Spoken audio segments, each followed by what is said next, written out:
Ayan po mga kabida, isa po magandang oras po sa lahat at welcome po sa aking channel. Nako po, ito maganda po pag-usapan po at reaksyonan. Ito na nga yung sinasabi ko po mga kabida, na lahat ng mga pangyayari po sa Pilipinas, ultimo yung pagpatay siguro po kay Lapu-Lapu, ituturo po mga kabida sa mga Duterte. Alright?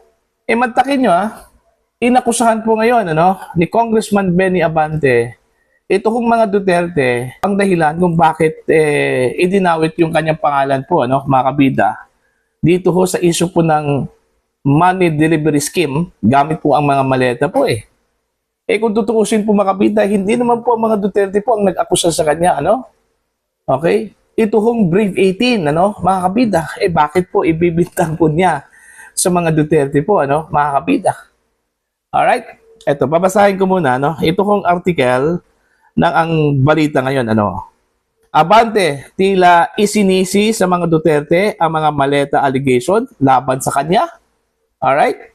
Naniniwala si Manila 6th District Representative Benny Abante Jr.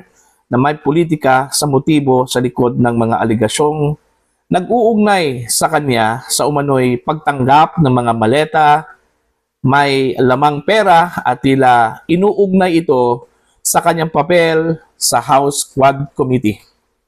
Alright? At sa kanyang pag-endorso ng impeachment complaint laban kay Vice President Sara Duterte, mga kabida. Sa panayam ni broadcast journalist Corina Sanchez Rojas sa programang On Point ng The Billionaire News Channel, tinanong si Abante kung bakit sa tingin niya ay isinama ang kanyang pangalan sa listahan ng mga umano'y tumanggap ng mga maleta, mga kabida. Alright? Direkta niyang sinagot. Okay, ano yung direkta niyang sinagot? Ano po yung sagot po ni Abante po, mga kabida? Eto. I think it's politics.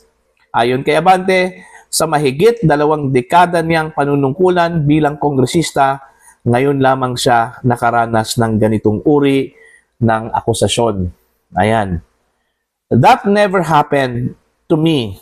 I became a congressman in 2004. Nangyari lang yan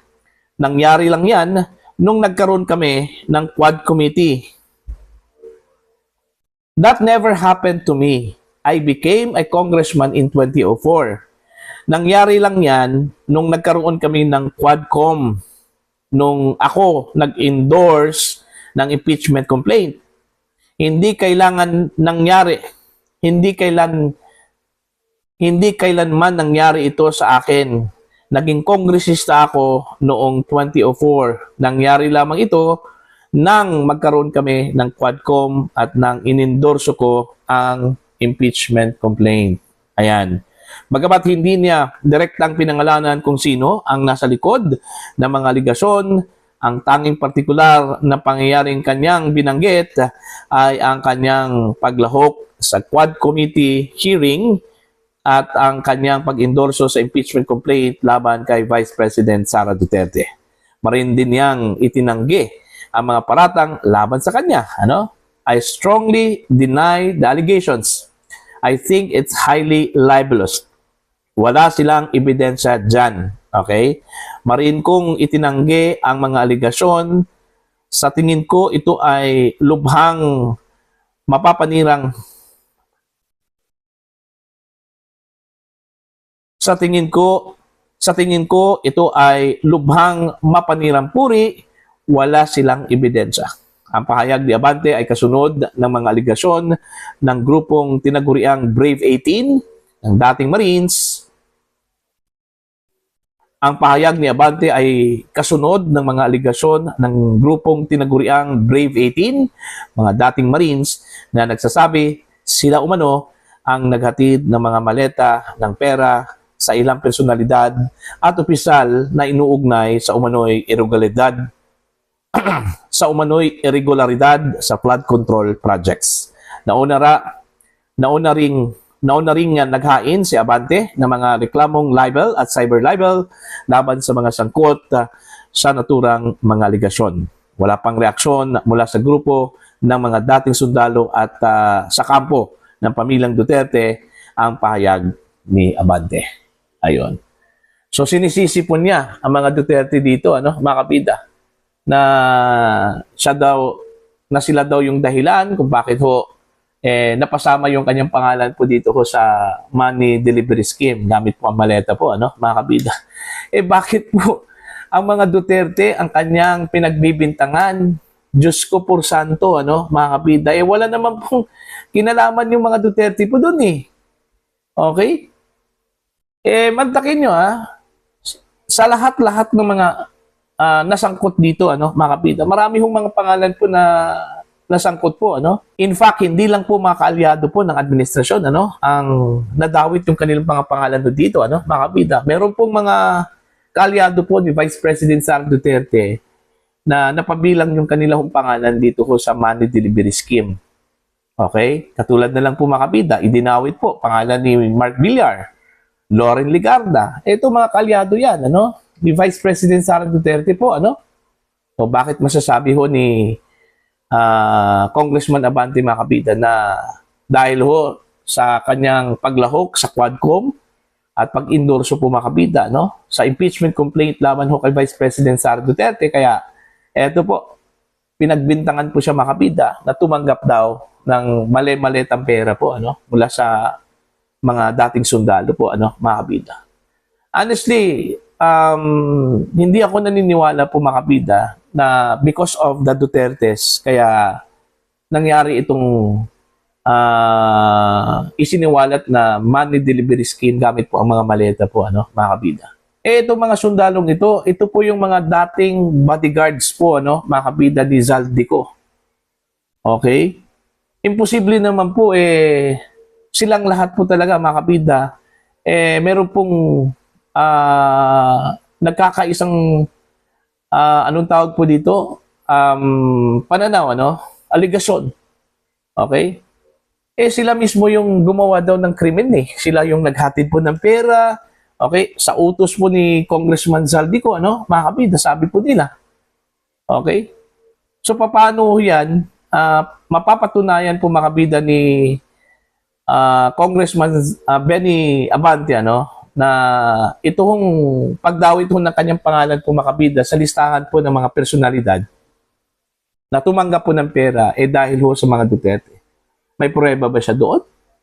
Okay? O baka guni-guni lang po ni Abante yun, ano, mga kabida, na pinagbintangan po niya ang mga Duterte dahil kung hindi po sa kanyang paninindigan po, mga kabida, sa Quadcom at sa endorsement po niya, no, sa impeachment trial po ni Sara Duterte, hindi sana siya napabilang dito sa aligasyon po, ano, ng Brief 18, ano, mga kabida. I don't think so.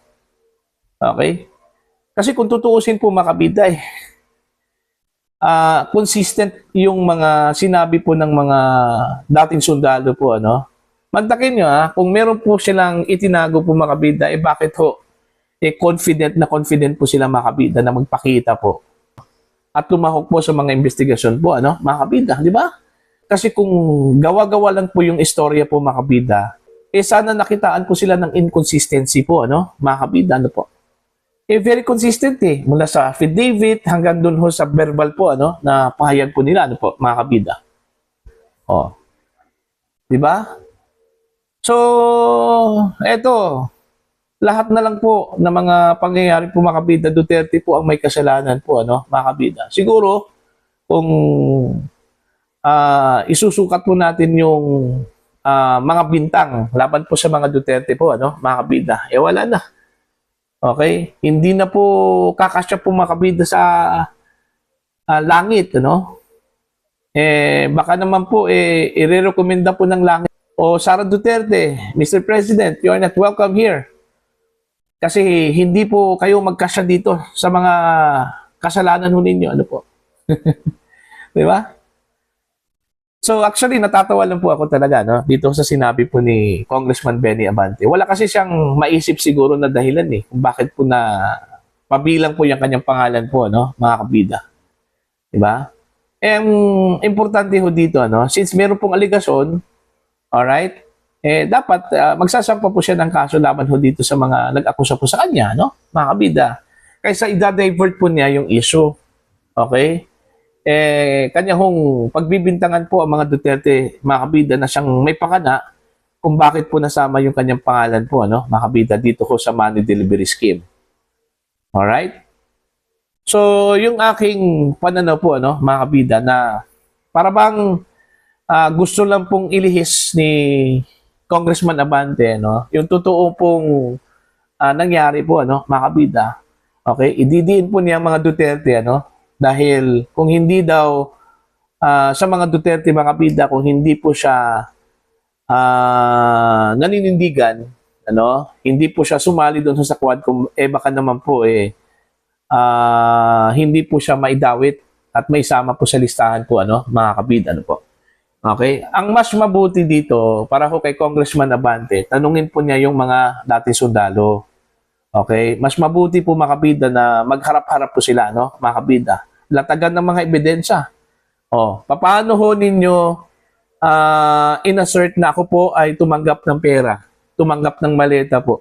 Ganun lang po yun, kasimple eh.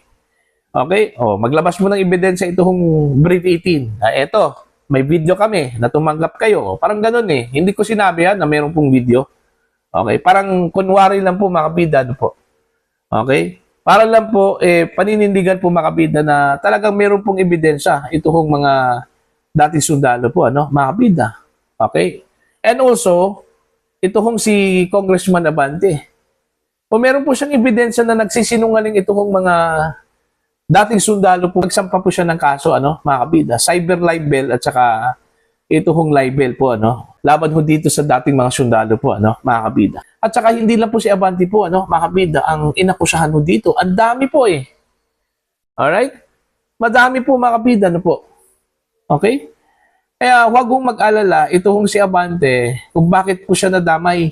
Kasi marami po sila, mga kabida, ang idinamay po sa listahan po, mga kabida, ng Brave 18. Mas mabuti siguro, gumawa po sila ng group chat. Itong mga inakusahan po, mga kabida, no, na tumanggap daw ng money delivery scheme at mag-usap-usap po sila doon. Kung ano po yung kanilang dapat gawin, ano, hakbang, mga kabida, laban ho dito sa mga nag-akusa po sa kanila na tumanggap daw sila ng money, mga kabida. Alright? So, para po sa inyo, ano po ang inyong opinion po, ano, at pananaw, mga kabida, na tila lahat ng mga pangyayari po sa Pilipinas, mga kabida, ang may pakana po ay ang mga Duterte, ano? Para bang wala na po silang nakitang tao po.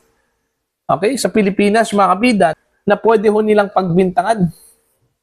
Mga Duterte talaga, gusto talaga nilang mawala itong mga Duterte sa Pilipinas po, ano? Mga kabida. Alright? Pwede bang yung magiging ground po, mga kabida, o rason po ng mga inakusahan ay dahil sila po ay kaalyado po ng administrasyon at hindi ho dahil ginampanan po ni Abante yung kanyang trabaho sa Quadcom at saka yung pag-endorso po, mga kabida, sa impeachment complaint against the Vice President, ano, mga kabida. Alright? Para po sa inyo, ano po ang inyong opinion at pananaw ko dito, ano? Please comment down. Sa mga hindi pa po subscriber po sa channel, mga kabida, please subscribe. Just click the subscribe button, click the notification bell, click all para updated po kayo, mga kabida, sa aking mga uploads. Maraming salamat po sa inyo lahat.